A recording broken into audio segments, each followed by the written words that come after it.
Menjelang Oktober 2026, Tentera Udara Diraja Malaysia, TUDM, akan mula menerima kumpulan pertama 4 buah daripada kesemua 18 buah pesawat pejuang ringan FA-50M yang dibangunkan oleh Gergasi Aeroangkasa Korea Selatan, Korea Aerospace Industries, KAI.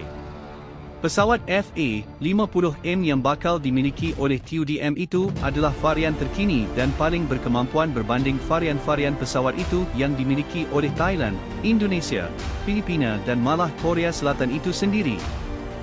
Hanya varian FA-50PL Poland yang hampir sama dengan varian FA-50M.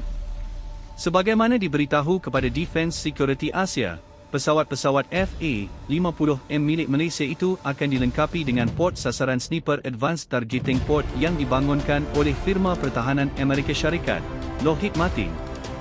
Port sasaran sniper ATP seberat kira-kira 200 kg itu memberikan penggunanya kemampuan yang telah dinaik taraf untuk mengesan dan mengenal pasti sasaran serta pengawasan berterusan untuk semua misi dilaksanakan termasuk bantuan rapat untuk pasukan-pasukan darat.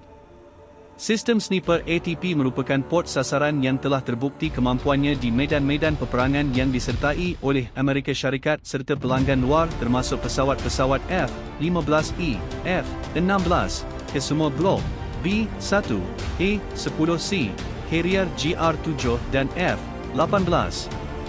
Syarikat Lockheed Martin juga dikatakan sedang dalam peringkat akhir untuk mengintegrasikan port sasaran sniper ATP pada pesawat pengebom B-52 Tentera Udara Amerika Syarikat. Kemampuan sniper ATP untuk plug and play membolehkan ia digunakan oleh pelbagai platform tanpa perlu menukar software. Antara kemampuan port sasaran sniper ATP termasuklah Mid-Wave Forward-Looking Infrared Definisi Tinggi, HDTVF, Dual Mode Laser, Laser Spot Tracker, Laser Marker, Video Data Link, Digital Data Recorder. Port sasaran keluaran syarikat Lockheed Martin itu juga memiliki kemampuan untuk menjejak sasaran taktikal menerusi imagery real-time yang disalurkan kepada paparan di kokpit. Sniper ATP juga adalah sesuai untuk digandingkan dengan bom-bom J-Series yang terkini untuk digunakan terhadap sasaran bergerak dan sasaran kekal.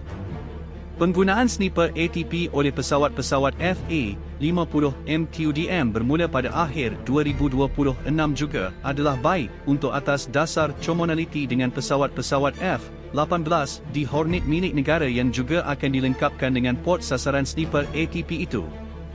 Penggunaan sniper ATP oleh pesawat-pesawat F-18 di Hornet TUDM itu adalah sebahagian daripada mid-life upgrade. Pada Mei lalu, Jabatan Negara Amerika Syarikat telah mengumumkan kemungkinan penjualan 10 unit sniper Advanced Targeting Port kepada Tentera Udara Diraja Malaysia yang bernilai US$80 juta atau 379 juta RM.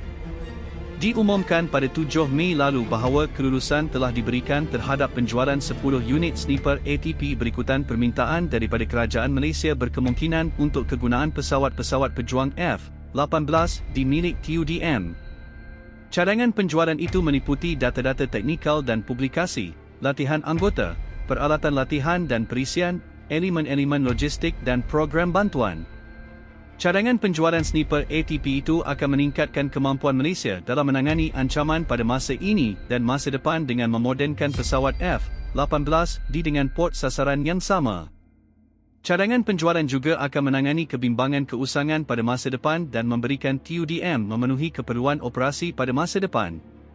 Malaysia tidak akan menghadapi kesukaran menggunapakai peralatan ini dalam angkatan tenteranya, menurut kenyataan oleh Defence Security Cooperation Agency. Kontraktor utama adalah syarikat Lockheed Martin yang membangunkan sniper ATP itu. Pada ketika ini, TUDM mengoperasikan 8 buah pesawat pejuang F-18 di Hornet yang dibangunkan oleh syarikat Boeing.